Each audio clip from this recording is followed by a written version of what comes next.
ਦਰਸ਼ਕੋ break ਤੋਂ ਬਾਅਦ ਤੁਹਾਡਾ ਸਵਾਗਤ ਹੈ ਜੀ। ਡਾਕਟਰ ਸਾਹਿਬ ਸਾਡਾ ਪਹਿਲਾ ਫੇਸਬੁੱਕ ਮੈਸੇਜ ਆਇਆ ਹੈ ਹਰਪਿੰਦਰ ਸਿੰਘ ਜੀ ਦਾ ਸੁਲਤਾਨਪੁਰ ਲੋਧੀ ਤੋਂ। ਇਹ ਲਿਖਦੇ ਹਨ, ਡਾਕਟਰ ਸਾਹਿਬ ਜੀ ਸਤਿ ਸ੍ਰੀ ਅਕਾਲ। ਸਤਿ ਸ੍ਰੀ ਅਕਾਲ। ਤੁਹਾਡਾ ਪੋਲੀਟੀਕਲ ਅਤੇ ਇਕਨੋਮਿਕ ਵਿਜ਼ਨ ਬਹੁਤ ਨੌਜਵਾਨਾਂ ਨੂੰ ਪ੍ਰਭਾਵਿਤ ਕਰਦਾ ਹੈ। ਮੈਂ ਆਪ ਦੇ ਆਲੇ ਦੁਆਲੇ ਬਹੁਤ ਨੌਜਵਾਨ ਦੇਖੇ ਹਨ ਜੋ ਤੁਹਾਡੀਆਂ ਸਪੀਚਸ ਸੁਣਨ ਤੋਂ ਬਾਅਦ ਖਾਲਿਸਤਾਨ ਦੇ ਮੁੱਦੇ ਤੇ ਪੋਜ਼ਿਟਿਵ ਸੋਚਣ ਲੱਗ ਗਏ ਹਨ। ਉਹ ਵੀ ਥੋੜੇ ਜਿਹੇ ਸਮੇਂ 'ਚ। ਲੱਗੇ ਰਹੋ ਜੀ। ਪੰਜਾਬ 'ਚ ਅੱਜ ਨਸ਼ਿਆਂ ਤੋਂ ਜ਼ਿਆਦਾ ਪੈਸਟੀਸਾਈਡਸ ਫਰਟੀਲਾਈਜ਼ਰਸ ਨੇ ਲੋਕਾਂ ਦੇ ਸਰੀਰ ਬਿਮਾਰ ਕੀਤੇ ਹਨ। ਨਸ਼ੇ ਨੇ ਤਾਂ ਨੌਜਵਾਨਾਂ ਨੂੰ ਹੀ ਖਾਦਾ ਹੈ, ਪਰ ਖਾਦਾਂ ਦਵਾਈਆਂ ਦਾ ਅਸਰ ਬੱਚੇ ਬੁੱਢੇ ਨੌਜਵਾਨ ਸਾਡੇ ਪਾਣੀ ਨੂੰ ਵੀ ਕੰਗਾਲ ਕਰ ਗਿਆ ਹੈ। ਨਾਲ ਨਾਲ ਜ਼ਮੀਨ ਵੀ ਬੰਜਰ ਹੋ ਰਹੀ ਹੈ। ਮੌਜੂਦਾ ਸਰਕਾਰ ਕੋਲ ਇਸ ਦੀ ਕੋਈ ਪਾਲਿਸੀ ਨਹੀਂ ਹੈ ਕਿ ਕਿਵੇਂ ਕੰਟਰੋਲ ਕਰਨਾ ਹੈ। ਆਪਣੇ ਕੋਲ ਇਸ ਦੀਆਂ ਕੀ ਪਾਲਿਸੀਜ਼ ਹੋਣਗੀਆਂ। ਖਾਲਿਸਤਾਨ ਸਿਰਫ ਬਣੇ ਹੀ ਨਾ ਸਗੋਂ ਆਰਥਿਕ ਸਮਾਜਿਕ ਪੱਖੋਂ ਵੀ ਇੰਨਾ ਖੁਸ਼ਹਾਲ ਹੋਵੇ ਕਿ ਲੋਕ ਉਧਾਰ ਨਾ ਦੇਣ ਕਿ ਆਹ ਵੇਖ ਲਓ ਸਿੱਖ ਰਾਜ 20 ਸਾਲ ਪਹਿਲਾਂ ਬਣਿਆ ਸੀ। ਜੀ ਡਾਕਟਰ ਸਾਹਿਬ। ਵੀਰ ਹਰਪਿੰਦਰ ਸਿੰਘ ਸੁਲਤਾਨਪੁਰ ਲੋਧੀ ਜੀ ਦਾ ਬਹੁਤ ਬਹੁਤ ਧੰਨਵਾਦ। ਉਹ ਸਾਨੂੰ ਹੁਣ ਲਗਾਤਾਰਤਾ ਨਾਲ ਲਿਖਦੇ ਨੇ ਜੀ, ਔਰ ਕਿਉਂਕਿ ਉਹਨਾਂ ਦੇ ਥਾਟ ਦੇ ਵਿੱਚ ਫਿਊਚਰ ਹੁੰਦਾ ਹੈ, ਭਵਿੱਖ ਦੇ ਵਿੱਚ ਕੀ ਹੋਣਾ ਹੈ, ਕੀ ਕਰਨਾ ਹੈ, ਔਰ ਜਿਹੜੀ ਖਾਸ ਤੌਰ 'ਤੇ ਗਰਾਊਂਡ ਦੇ ਉੱਤੇ ਬੈਠੇ ਨੇ ਜੋ ਦੇਖ ਰਹੇ ਨੇ ਕਿ ਆਲੇ ਦੁਆਲੇ ਕੀ ਹੋ ਰਿਹਾ ਹੈ, ਔਰ ਬੜੇ ਸੰਖੇਪ ਸ਼ਬਦਾਂ ਦੇ ਵਿੱਚ ਉਹ ਲਿਖਦੇ ਨੇ। ਇਸ ਲਈ ਅਸੀਂ ਉਹਨਾਂ ਦੀ ਲਿਖਤ ਨੂੰ ਪਿਕ ਵੀ ਕਰਦੇ ਜੀ। ਉਹਨਾਂ ਨੇ ਜਿਹੜਾ ਸਾਡੇ TV 84 ਦੇ ਐਫਰਟ ਦੀ ਤਾਰੀਫ ਕੀਤੀ ਹੈ। ਉਹਨਾਂ ਨੇ ਕਿਹਾ ਵੀ ਸਾਡੇ ਕੋਲ ਪੋਲੀਟੀਕਲ ਇਕਨੋਮਿਕਲ ਵਿਜ਼ਨ ਹੈ ਔਰ ਬੜਾ ਪੋਜ਼ਿਟਿਵ ਪ੍ਰਭਾਵ ਹੈ ਨੌਜਵਾਨਾਂ 'ਤੇ। ਬਹੁਤ ਸਾਰੇ ਜਿਹੜੇ ਨੇ ਉਹਨਾਂ ਦਾ ਰਵੱਈਆ ਹਾਂ ਪੱਖੀ ਹੈ। ਮੈਂ ਉਹਨਾਂ ਦਾ ਸ਼ੁਕਰੀਆ ਅਦਾ ਕਰਦਾ ਕੰਪਲੀਮੈਂਟ ਦੇ ਲਈ। ਪਰ ਮੈਂ ਜਿਵੇਂ ਅੱਗੇ ਵੀ ਕਹਿੰਦਾ ਵੀ ਬਹੁਤ ਕੁਛ ਅਸੀਂ ਸਿੱਖਦੇ ਹਾਂ ਔਰ ਇਹਦੇ 'ਚ ਸਾਡਾ ਆਪਸ ਦੇ ਵਿੱਚ ਇੱਕ ਵਿਚਾਰ ਵਟਾਂਦਰਾ ਹੈ। ਔਰ ਦੁਨੀਆ ਦੇ ਵਿੱਚ ਗੁਰੂ ਨਾਨਕ ਸਾਹਿਬ ਨੇ ਇਹ ਕ੍ਰਾਈਟੇਰੀਆ ਰੱਖ ਦਿੱਤਾ ਸੀ ਸਿੱਖਾਂ ਦੇ ਲਈ ਕਿ ਜਬ ਲਗ ਦੁਨੀਆ ਰਹੀ ਹੈ ਨਾਨਕ ਕਿਛ ਸੁਣੀਏ ਕਿਛ ਕਹੀਏ। ਇਹ ਡਾਇਲੋਗ ਹੈ ਔਰ ਡਾਇਲੋਗ 'ਚ ਨਾ ਤਾਂ ਮੈਂ ਕਦੇ ਦਾਅਵਾ ਕੀਤਾ ਕਿ ਮੈਂ ਇਕੋਨੋਮਿਸਟ ਹਾਂ, ਮੈਨੂੰ ਤਾਂ ਆਰਥਿਕਤਾ ਦਾ ਪਤਾ ਹੀ ਨਹੀਂ ਹੈ। ਪਹਾੜੇ ਵੀ ਬੜੇ ਔਖੇ ਯਾਦ ਹੋਏ ਸੀ ਜੀ। ਅਤੇ ਸਿਆਸੀ ਪੱਖ ਤੋਂ ਵੀ ਜਿਸ ਕਿਸਮ ਦਾ ਗੰਦ ਸਿਆਸਤ ਦੇ ਵਿੱਚ ਹੈ ਉਦੋਂ ਹੈ ਜਾਂ ਅੱਜ ਅਸੀਂ ਦੇਖਦੇ ਹਾਂ, ਮੇਰੀ ਉਹਦੇ 'ਚ ਵੀ ਕੋਈ ਦਿਲਚਸਪੀ ਨਹੀਂ ਹੈ।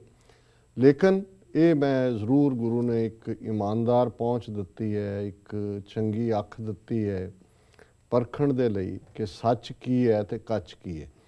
ਔਰ ਕਈ ਵਾਰ ਸਾਨੂੰ ਕਈ ਤਾਨੇ ਵੀ ਮਾਰਨਗੇ ਕਿ ਜੀ ਇੱਥੇ ਬੈਠ ਕੇ ਥੋੜ੍ਹੀ ਹੋਣਾ, ਤੁਸੀਂ ਜਾਓ ਜੀ ਉੱਥੇ ਜਾ ਕੇ ਲੀਡ ਕਰੋ ਜਾਂ ਉੱਥੇ ਜਾ ਕੇ ਆਹ ਕਰੋ, ਕੁਛ ਕੁ ਤਾਂ ਕਹਿਣਗੇ ਉੱਥੇ ਜਾ ਕੇ ਮਰੋ ਨਹੀਂ। ਸੋ ਅਸੀਂ ਸਮਝਦੇ ਹਾਂ ਵੀ ਜਿੰਨਾ ਕੁ ਜੋ ਗੁਰੂ ਨੇ ਸਾਨੂੰ ਰੋਲ ਦਿੱਤਾ ਹੈ, ਅਸੀਂ ਸਮਝਦੇ ਹਾਂ ਕਿ ਅੱਜ ਕੋਈ ਇਹ ਜ਼ਰੂਰੀ ਨਹੀਂ ਹੁੰਦਾ, ਕਦੇ ਵੀ ਜ਼ਰੂਰੀ ਨਹੀਂ ਸੀ ਕਿ ਜਿਹੜਾ ਜੰਗ ਦੇ ਮੈਦਾਨ ਦੇ ਵਿੱਚ ਤੁਸੀਂ ਜਿਹੜਾ ਉਹ ਸਟ੍ਰੈਟੇਜਾਈਜ਼ ਕਰਦੇ ਹੋ। ਵਿਉਂਤਬੰਦੀ ਕਿਤੇ ਹੋਰ ਹੁੰਦੀ ਹੈ, ਸਾਧਨ ਕਿਸੇ ਹੋਰ ਪਾਸਿਓਂ ਜਟਾਏ ਜਾਂਦੇ ਨੇ, ਜਿਹੜੀ ਕਮਾਂਡ ਹੈ ਕਿਤੇ ਹੋਰ ਲਾਈ ਕਰਦੀ ਹੈ। ਅਤੇ ਜੰਗ ਦਾ ਮੈਦਾਨ ਦੀ ਇੱਕ ਜਿਹੜੀ ਪੂਰੀ ਤਰਕੀਬ ਹੈ, ਇਹ ਠੀਕ ਹੈ ਕਿ ਬਹਾਦਰ ਯੋਧੇ, ਅਸੀਂ ਕਦੇ ਵੀ ਆਪਣੇ ਰੋਲ ਨੂੰ ਮੁੱਖ ਰੋਲ ਨਹੀਂ ਸਮਝਿਆ। ਅਸੀਂ ਸਮਝਦੇ ਹਾਂ ਵੀ ਬੀਤੇ 'ਚ ਵੀ ਜਿਨ੍ਹਾਂ ਨੇ ਜਾਨ ਤਲੀ 'ਤੇ ਰੱਖੀ, ਸ਼ਹੀਦੀਆਂ ਪਾਈਆਂ, ਔਰ ਅੱਜ ਵੀ ਜਿਹੜੇ ਉੱਥੋਂ ਦੇ ਤੰਗ ਹਾਲਾਤ ਦੇ ਵਿੱਚ ਵੀ ਜਿਹੜੇ ਨੇ ਜੂਝ ਰਹੇ ਨੇ, ਉਹ ਸਾਡੇ ਆਈਕਨ ਨੇ, ਰੋਲ ਮਾਡਲ ਨੇ। ਲੇਕਿਨ ਇਹਦੇ 'ਚ ਕੋਈ ਸ਼ੱਕ ਨਹੀਂ ਹੈ ਕਿ ਜਦੋਂ ਤੁਸੀਂ ਇੱਕ ਮੁਲਕ ਦੀ ਤਾਮੀਰ ਕਰਨੀ ਹੈ ਔਰ ਤਾਮੀਰ ਕਰਨ ਤੋਂ ਬਾਅਦ ਉਸ ਨੂੰ ਤੁਸੀਂ ਖੁਸ਼ਹਾਲੀ ਵੱਲ ਲਿਜਾਣਾ ਹੈ, ਸੋ ਤੁਹਾਨੂੰ ਆਰਥਿਕ ਮਾਹਿਰਾਂ ਦੀ ਲੋੜ ਹੋਏਗੀ। ਉਹ ਆਰਥਿਕ ਮਾਹਿਰ ਉਹੀ ਨੇ ਜਿਨ੍ਹਾਂ ਨੂੰ ਪਤਾ ਹੈ ਦੁਨੀਆ ਦੀ ਇਕੋਨਮੀ ਕਿਵੇਂ ਚੱਲਦੀ ਹੈ। ਜੀ। ਤੁਹਾਨੂੰ ਜਿਹੜੀਆਂ ਪ੍ਰੋਬਲਮਸ ਜਿਵੇਂ ਉਹਨਾਂ ਨੇ ਪੈਸਟੀਸਾਈਡਸ, ਫਰਟੀਲਾਈਜ਼ਰਸ, ਖਾਦਾਂ, ਦਵਾਈਆਂ ਔਰ ਪਾਣੀ ਦੀ ਪੋਲਿਊਸ਼ਨ ਔਰ ਬੰਜਰ ਜ਼ਮੀਨ ਹੋਣ ਵੱਲ ਵੱਧ ਰਿਹਾ, ਇਹ ਸਾਰੇ ਇਸ਼ਾਰੇ ਕੀਤੇ ਨੇ। ਔਰ ਇਸ ਬਾਰੇ ਹੁਣ ਕਾਫੀ ਇਨਫੋਰਮੇਸ਼ਨ ਜਿਹੜੀ ਆ ਉਹ ਬਾਹਰ ਆਉਂਦੀ ਹੈ। ਯੂਨੀਵਰਸਿਟੀਆਂ ਦੇ ਵਿੱਚ ਬੈਠੇ ਪ੍ਰੋਫੈਸਰਸ ਨੇ ਵੀ ਲਿਖਿਆ ਕਿ ਅੱਜ ਸਿਰਫ ਇਹੀ ਨਹੀਂ ਕਿ ਵੀ ਪੰਜਾਬ 'ਚ ਇੱਕ ਬਹੁਤ ਵੱਡਾ ਹਿੱਸਾ ਜਿਹੜਾ ਮਾਝੇ ਮਾਲਵੇ ਦੁਆਬੇ ਦਾ ਪਾਣੀ ਪੀਣ ਦੇ ਲਾਇਕ ਨਹੀਂ ਰਿਹਾ। ਕਿੱਥੇ 15-15 ਫੁੱਟ ਦੇ ਉੱਤੇ ਪਾਣੀ ਸੀ ਇੱਕ ਸਟੇਜ 'ਤੇ, ਅੱਜ 130-140 ਫੁੱਟ, ਔਰ ਸਭ ਮਰਸੀਬਲ ਜਿਹੜੇ ਨੇ ਉਹ ਪੰਪਸ ਦੇ ਨਾਲ ਆ ਰਹੇ, ਔਰ ਉਹ ਵੀ ਸਾਫ਼ ਨਹੀਂ ਹੁੰਦਾ।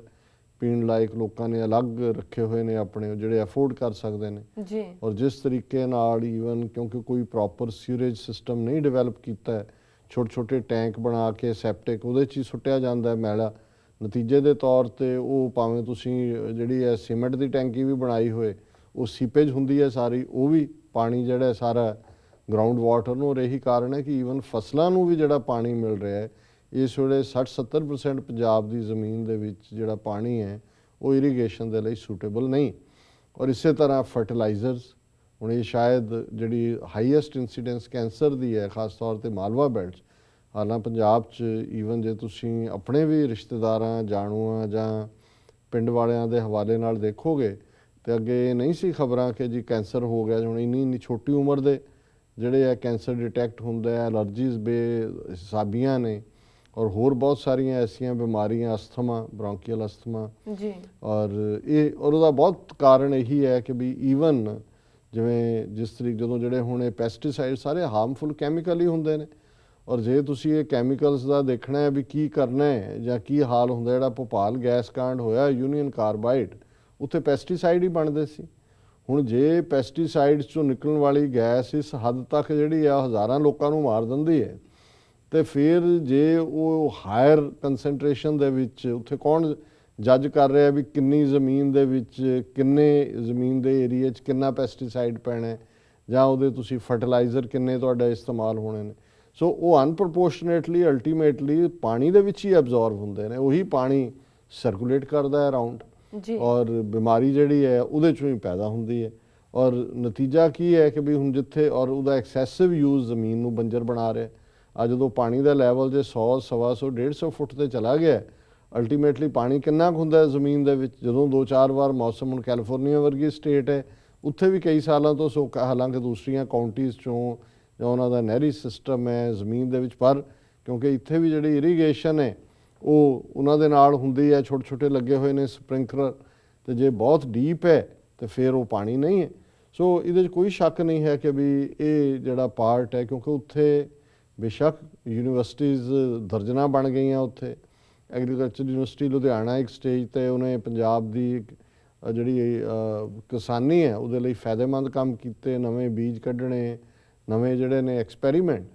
ਪਰ ਅੱਜ ਕੋਈ ਤਰਤੀਬ ਦੇ ਨਾਲ ਕੋਈ ਸਿਸਟਮ ਤਾਂ ਹੈ ਨਹੀਂ ਜੀ, ਕਿਉਂਕਿ ਉਹਨਾਂ ਦਾ ਜਿਨ੍ਹਾਂ ਦੇ ਕੋਲ ਪਾਵਰ ਹੈ ਸੈਂਟਰ ਦੇ ਕੋਲ, ਜਿਹੜੀ ਜਿਹਨੇ ਪੰਜਾਬ ਨੂੰ ਕਾਲੋਨੀ ਬਣਾਇਆ ਹੋਇਆ, ਜੇ ਉਹੀ ਬਰਬਾਦ ਕਰਨ ਤੇ ਆ ਜਾਣ ਤੇ ਫਿਰ ਕੌਣ ਬਚਾ ਸਕਦਾ। ਜਿਵੇਂ ਭਾਈ ਗੁਰਦਾਸ ਜੀ ਨੇ ਇੱਕ ਥਾਂ ਤੇ ਕਿਹਾ ਕਿ ਭਾਈ ਜੇ ਵਾੜ ਜਿਹੜੀ ਆ ਉਹ ਖੇਤ ਨੂੰ ਖਾਣ ਲੱਗ ਜਾਏ, ਪਹਿਰੇਦਾਰ ਜਿਹੜਾ ਤੁਸੀਂ ਘਰ ਦੀ ਰਾਖੀ ਲਈ ਰੱਖਿਆ, ਉਹੀ ਘਰ ਨੂੰ ਭੰਨ ਕੇ ਚੋਰੀ ਕਰ ਲਏ, ਤੇ ਪੁੱਤ ਦੁੱਖ ਸਹਿ ਕੇ ਮਾਂ ਵੱਲ ਦੌੜਦਾ, ਤੇ ਜੇ ਮਾਂ ਹੀ ਪੁੱਤਰ ਨੂੰ ਜ਼ਹਿਰ ਦੇ ਦੇ ਜੀ ਤੇ ਉਹਨੂੰ ਫਿਰ ਕੌਣ ਬਚਾ ਸਕਦਾ। ਸੋ ਅੱਜ ਹਾਲਤ ਇਹ ਹੈ ਵੀ ਜਿਨ੍ਹਾਂ ਦੇ ਹੱਥ ਕੰਟਰੋਲ ਹੈ ਉਹ ਜ਼ਹਿਰ ਦੇਣ ਤੇ ਤੁਰੇ ਹੋਏ ਨੇ। ਉਹ ਤੁਹਾਡੀ ਮੁਕੰਮਲ ਬਰਬਾਦੀ, ਤੁਹਾਡੀ ਧਰਤੀ ਦੀ, ਤੁਹਾਡੀ ਜਵਾਨੀ ਦੀ ਨਸ਼ਿਆਂ ਦੇ ਹਵਾਲੇ ਨਾਲ ਤਾਂ ਅਕਸਰ ਗੱਲ ਹੁੰਦੀ ਹੈ। ਬਹੁਤ ਚੰਗੀ ਗੱਲ ਹੈ ਕਿ ਵੀ ਹਰਪਿੰਦਰ ਸਿੰਘ ਹੋਰਾਂ ਨੇ ਜਿਹੜਾ ਉਸ ਜਿਹੜੀਆਂ ਇਹ ਪ੍ਰੋਬਲਮਸ ਨੇ ਗਰਾਊਂਡ ਦੇ ਉੱਤੇ ਵੀ ਜਿਹਦੇ ਤੋਂ ਸਾਰੇ ਹੀ ਸਫਰ ਕਰ ਰਹੇ ਨੇ। ਜੇ ਹੁਣ ਪ੍ਰੋਪਰ ਨਹੀਂ ਹੈ ਕੋਈ ਚੀਜ਼, ਔਰ ਜੇ ਈਵਨ ਜਿਹੜੀਆਂ ਉੱਥੇ ਸਬਜ਼ੀਆਂ ਨੇ, ਇੱਕ ਤਾਂ ਹੁੰਦਾ ਜੀ ਤੁਸੀਂ ਮੀਟ ਨਾ ਖਾਓ ਕਿਉਂਕਿ ਉਹਦੇ 'ਚ ਉੱਥੇ ਅੱਗੇ ਲੱਗੇ ਹੋਏ ਨੇ ਉਹ ਸਟੀਰੋਇਡ ਲਾ ਕੇ ਜਿਹੜਾ 6 ਮਹੀਨੇ 'ਚ ਤਿਆਰ ਹੁੰਦਾ ਸੀ ਉਹ 2-2 ਹਫ਼ਤੇ 'ਚ ਤਿਆਰ ਕਰ ਰਹੇ ਨੇ। ਬ੍ਰਾਇਲਰ ਦੂਜੇ ਸਭ ਦੇ ਵਿੱਚ ਸਟੀਰੋਇਡ ਲੈਵਲ ਹੈ ਜੀ। ਲੇਕਿਨ ਤੁਸੀਂ ਵੈਜੀਟੇਬਲਸ ਦੇ ਲਿਹਾਜ਼ ਨਾਲ ਵੀ ਭਾਵੇਂ ਤੁਸੀਂ ਬਤਾਊ ਖਾ ਰਹੇ ਹੋ ਜਾਂ ਟਿੰਡੇ ਖਾ ਰਹੇ ਹੋ, ਜੇ ਆਲਰੇਡੀ ਉਹਨਾਂ ਦੇ ਵਿੱਚ ਐਕਸਟਰਾ ਉਹ ਹੈ ਟੌਕਸਿਕ ਪਾਰਟ, ਕਿਉਂਕਿ ਖਾਦਾਂ ਦਾ ਵਿੱਚ ਐਕਸਟਰਾ ਪਾਇਆ ਹੋਇਆ ਪੈਸਟੀਸਾਈਡਸ ਦੇ ਵਿੱਚ, ਤੇ ਬਿਮਾਰੀ ਤਾਂ ਉਹ ਜਾ ਰਹੀ ਹੈ ਸਾਰੇ ਪਾਸੇ। ਉੱਥੇ ਕੋਈ ਲੋਕ ਹੈਲਥੀ ਨਹੀਂ ਨੇ, ਔਰ ਇੱਥੋਂ ਵੀ ਜਾਣ ਵਾਲੇ ਬਹੁਤ ਘੱਟ ਨੇ ਜਿਹੜੇ ਉੱਥੇ ਜਾ ਕੇ ਹੈਲਥੀ ਰਹਿੰਦੇ ਨੇ। ਔਰ ਹਾਲ ਬਹੁਤਿਆਂ ਨੂੰ ਉੱਥੇ ਪਤਾ ਵੀ ਨਹੀਂ ਲੱਗ ਰਿਹਾ ਕਿ ਬਈ ਇਹ ਸਾਡੀਆਂ ਬਿਮਾਰੀਆਂ ਦੇ ਪਿੱਛੇ ਕੌਣ ਹੈ। ਤੇ ਉਹਨਾਂ ਨੇ ਜਿਹੜਾ ਅਖੀਰ 'ਚ ਪੁੱਛਿਆ ਕਿ ਭਾਈ ਸਾਡੇ ਕੋਲ ਕੀ ਪਾਲਿਸੀ ਹੈ ਜਾਂ ਦੂਜਾ। ਸੋ ਅਸੀਂ ਸਿੰਪਟਮਸ ਬਿਆਨ ਕੀਤੇ ਨੇ। ਜ਼ਾਹਰ ਹੈ ਜਦੋਂ ਸਾਡਾ ਆਪਣਾ ਮੁਲਕ ਹੋਏਗਾ ਅਸੀਂ ਇਸ ਗੱਲ ਨੂੰ ਯਕੀਨੀ ਬਣਾਵਾਂਗੇ ਕਿ ਭਾਈ ਜਿਹੜੀ ਇੱਕ ਮੁੱਢਲੀਆਂ ਸਹੂਲਤਾਂ ਨੇ ਔਰ ਸਵੱਛਤਾ ਹੈ, ਜਿਹਦੇ 'ਚ ਹਾਈਜੀਨ ਹੈ, ਸੈਨੀਟੇਸ਼ਨ ਹੈ, ਐਜੂਕੇਸ਼ਨ ਹੈ, ਔਰ ਐਗਰੀਕਲਚਰ ਦੇ ਹਵਾਲੇ ਨਾਲ best use of the water. ਹੁਣ ਇਜ਼ਰਾਈਲ ਛੋਟਾ ਜਿਹਾ ਮੁਲਕ ਹੈ, ਲੇਕਿਨ ਉਹ ਪਾਣੀ ਦਾ ਜਿੰਨੇ ਪਾਣੀ ਦੇ ਨਾਲ ਅਸੀਂ ਝੋਨਾ ਉਗਾਉਂਦੇ ਹਾਂ ਜਾਂ ਦੂਸਰੀ ਕਣਕ ਹੁੰਦੀ ਹੈ ਉਹਦਾ 1/3 1/3 ਦੇ ਨਾਲ ਉਹ ਕਰਦੇ ਨੇ। ਸਾਡੇ ਤੋਂ ਭਰ ਦਿਓ ਜੀ ਖੇਤ, ਭਰ ਦਿਓ, ਕੋਈ ਕੈਲਕੂਲੇਸ਼ਨ ਨਹੀਂ ਹੈ, ਕੋਈ ਪ੍ਰੋਪਰ ਨਹੀਂ ਹੈ। ਲੇਕਿਨ ਜਿੱਥੇ ਅੱਜ ਵਿਗਿਆਨ ਦਾ ਯੁੱਗ ਹੈ ਉਹਦੇ 'ਚ ਹਰ ਚੀਜ਼ ਕਿਵੇਂ ਤੁਸੀਂ ਜਿਹੜਾ ਪਾਣੀ ਨੂੰ ਕੰਜ਼ਰਵ ਕਰਨਾ, ਕਿਵੇਂ ਜਿਹੜੀ ਨੇ ਟਰੀਟਮੈਂਟ ਪਲਾਂਟ ਹੁੰਦੇ ਨੇ। ਹੁਣ ਇੱਥੇ ਉਹੀ ਪਾਣੀ, ਇੱਥੇ ਕਿਹੜਾ ਸ਼ਹਿਰਾਂ ਦੇ ਵਿੱਚ ਜਿਹੜਾ ਹੁਣ ਨਿਊਯਾਰਕ ਦੇ ਵਿੱਚ 9 ਮਿਲੀਅਨ ਲੋਕ ਰਹਿੰਦੇ ਨੇ, ਜੀ 9 ਮਿਲੀਅਨ ਜਿਹੜੇ ਨੇ ਦੇਸ਼ ਕਈ ਦੇਸ਼ਾਂ ਨਾਲੋਂ ਕਈ ਗੁਣਾ ਵੱਡੀ ਆਬਾਦੀ ਹੈ, ਪਰ ਇੱਕ ਸਿਸਟਮ ਹੈ, ਸੀਵਰੇਜ ਹੈ, ਦੂਸਰਾ ਤੁਹਾਡਾ ਵਾਟਰ ਹੈ। ਇਹਦੇ ਬਾਵਜੂਦ ਇੱਥੇ ਵੀ ਚੈਲੰਜ ਹੁੰਦਾ ਹੈ ਕਿ ਜੀ ਵਾਟਰ ਫਲਾਣਾ ਸਾਫ਼ ਨਹੀਂ ਹੈ ਜਾਂ ਢਮਕਾ ਨਹੀਂ ਹੈ, ਤੇ ਜੇ ਉੱਥੇ ਪੀਂਦੇ ਦੇਖੋ ਤੇ ਉੱਥੇ ਤੱਕ ਕੀ ਹਾਲ ਕੀ ਕੀਤਾ ਹੋਇਆ ਸਾਰੇ ਦਾ। ਸੋ ਅਸੀਂ ਸਮਝਦੇ ਹਾਂ ਵੀ ਇਹ ਇੱਕ ਡੈਲੀਬਰੇਟ ਅਟੈਂਪਟ ਵੀ ਹੈ, ਤੇ ਅਸੀਂ ਜ਼ਰੂਰ ਇਸ ਗੱਲ ਨੂੰ ਕਿਸੇ ਵੀ ਮੁਲਕ ਦੀ ਖੁਸ਼ਹਾਲੀ, ਲੋਕਾਂ ਦੀਆਂ ਮੁੱਢਲੀਆਂ ਲੋੜਾਂ, ਸਵੱਛ ਪਾਣੀ, clean water, clean sanitation facility, good food. ਹੁਣ ਇੱਥੇ ਜੇ ਉਹਨਾਂ ਨੇ ਮਿਨੀਮਮ ਵੇਜ ਰੱਖਦੇ ਨੇ ਅਮਰੀਕਾ 'ਚ, ਪਹਿਲਾਂ ਕੈਲਕੂਲੇਟ ਕੀਤਾ ਹੁੰਦਾ ਮਿਨੀਮਮ ਵੇਜ ਇਸ ਤਰੀਕੇ ਨਾਲ ਹੁੰਦਾ ਤਾਂ ਕਿ ਉਹਦੇ ਨਾਲ ਇੱਕ ਜਿਹੜਾ ਮਿਨੀਮਮ ਵੇਜ ਤੇ ਕੰਮ ਕਰਨ ਵਾਲਾ ਹੈ ਉਹ ਆਪਣੀ ਟੇਬਲ ਦੇ ਉੱਤੇ ਫੂਡ ਲਿਆ ਸਕੇ। ਹੁਣ ਇੱਥੇ ਐਵੇਂ ਨਹੀਂ ਹੈ ਵੀ ਦੁੱਧ ਜਿਹੜਾ ਹੈ ਉਹਦੀ ਕੈਨੀ $2.5 ਜਾਂ $3 ਦੀ ਹੈ, ਜਾਂ ਮਿਲਕ ਪ੍ਰੋਡਕਟ ਸਸਤੇ ਨੇ, ਕਿਉਂਕਿ ਗਵਰਨਮੈਂਟ ਸਬਸਿਡਾਈਜ਼ ਕਰਦੀ ਹੈ ਉਹਨਾਂ ਦੇ ਪ੍ਰਾਈਸ, ਤਾਂ ਕਿ ਇੱਕ ਪਾਸੇ ਜਿਹੜੀ ਡੇਅਰੀ ਇੰਡਸਟਰੀ ਹੈ, ਜਿਹੜੇ ਦੁੱਧ ਔਰ ਦੂਸਰੀ ਇੰਡਸਟਰੀ ਨਾਲ ਜੁੜੇ ਨੇ, ਉਹਨਾਂ 'ਚ ਬੇਰੁਜ਼ਗਾਰੀ ਨਾ ਹੋਏ, ਉਹਨਾਂ ਨੂੰ ਵੀ ਹੈਲਪ ਹੁੰਦੀ ਹੈ, ਔਰ ਕੰਜ਼ਿਊਮਰ ਜਿਹੜਾ ਹੈ ਉਹਨੂੰ ਬਹੁਤ ਮਹਿੰਗਾ ਨਾ ਖਰੀਦਣਾ ਪਏ, ਉਸੇ ਹੀ ਭਾਅ ਦੇ ਉੱਤੇ ਉਹ ਲੈ, ਔਰ ਔਰ ਉਹਨੂੰ ਫਿਰ ਉਹਨਾਂ ਨੇ ਜਿਹੜਾ ਮਿਨੀਮਮ ਵੇਜ ਦੇ ਨਾਲ ਜੋੜਿਆ ਹੋਇਆ। ਸੋ ਮੈਂ ਸਮਝਦਾ ਵੀ ਜਿੱਥੇ ਇਮਾਨਦਾਰ ਸਿਸਟਮ, ਇਮਾਨਦਾਰ ਸਰਕਾਰਾਂ ਹੁੰਦੀਆਂ ਨੇ, ਉਹ ਆਪਣੇ ਲੋਕਾਂ ਦੀ ਪ੍ਰੋਟੈਕਸ਼ਨ ਦੇ ਲਈ, ਲੋਕਾਂ ਨੂੰ ਬੈਸਟ ਸਹੂਲਤਾਂ ਪ੍ਰੋਵਾਈਡ ਕਰਨ ਦੇ ਲਈ ਸਭ ਚਾਰਾਜੋਈ ਕਰਦੀਆਂ। ਔਰ ਅਸੀਂ ਵੀ ਜਿਹੜਾ ਖਾਲਿਸਤਾਨ ਦੇ ਵਿੱਚ ਜਿਹੜੇ ਸਾਡੇ ਇਹਨਾਂ ਫੀਲਡਸ ਦੇ ਮਾਹਿਰ ਨੇ, ਉਹ ਇਸ ਗੱਲ ਨੂੰ ਯਕੀਨੀ ਬਣਾਉਣਗੇ ਕਿ ਲੋਕਾਂ ਨੂੰ ਚੰਗਾ ਜੀਵਨ ਮਿਲੇ, ਚੰਗਾ ਉਹਨਾਂ ਦਾ ਰਹਿਣ ਸਹਿਣ ਹੋਏ, ਅੱਛੀ ਖੁਰਾਕ ਹੋਏ, ਜ਼ਮੀਨ ਦੀ ਜਿਹੜੀ ਫਰਟੀਲਿਟੀ ਹੈ ਉਹ ਵੀ ਜਿਹੜੀ ਹੈ ਉਸ ਨੂੰ ਮੇਨਟੇਨ ਰੱਖਿਆ ਜਾਏ। ਉਹਦੇ 'ਚ ਭਾਵੇਂ ਰੋਟੇਸ਼ਨ ਵਾਈਜ਼ ਕ੍ਰੌਪਸ ਨੇ, ਉਹਦੇ 'ਚ ਭਾਵੇਂ ਅਮਰੀਕਾ 'ਚ ਕਈ ਵਾਰ ਤੁਹਾਡੀ ਫਸਲ ਉੱਗੀ ਹੁੰਦੀ ਹੈ, ਉਹ ਆ ਕੇ ਤੁਹਾਨੂੰ ਪੈਸੇ ਦੇ ਦੇਣਗੇ, ਵਾਹ ਦੇਣਗੇ ਕਿ ਵੀ ਇਹ ਨਹੀਂ ਹੈ ਕਿ ਵੀ, ਤਾਂ ਕਿ ਜ਼ਮੀਨ ਦੀ ਫਰਟੀਲਿਟੀ ਜਿਹੜੀ ਹੈ ਉਹ ਖਤਮ ਨਾ ਹੋਏ। ਸੋ ਇਹਨਾਂ ਦਾ ਹਰਪਿੰਦਰ ਸਿੰਘ ਸੁਲਤਾਨਪੁਰ ਲੋਧੀ ਜੀ ਦਾ ਬਹੁਤ ਬਹੁਤ ਧੰਨਵਾਦ, ਉਹਨਾਂ ਨੇ ਸਾਨੂੰ ਲਿਖਿਆ। ਵੇਲਾ ਵੀ ਹੋ ਗਿਆ ਬ੍ਰੇਕ ਤੇ ਜਾਣ ਦਾ। ਵੀਅਰਸ ਤੁਸੀਂ ਸਾਡੇ ਨਾਲ ਇਸ ਤਰ੍ਹਾਂ ਬਣੇ ਰਹੋ, ਮਿਲਦੇ ਹਾਂ ਆਫਟਰ ਦਿਸ ਸ਼ਾਰਟ ਬ੍ਰੇਕ।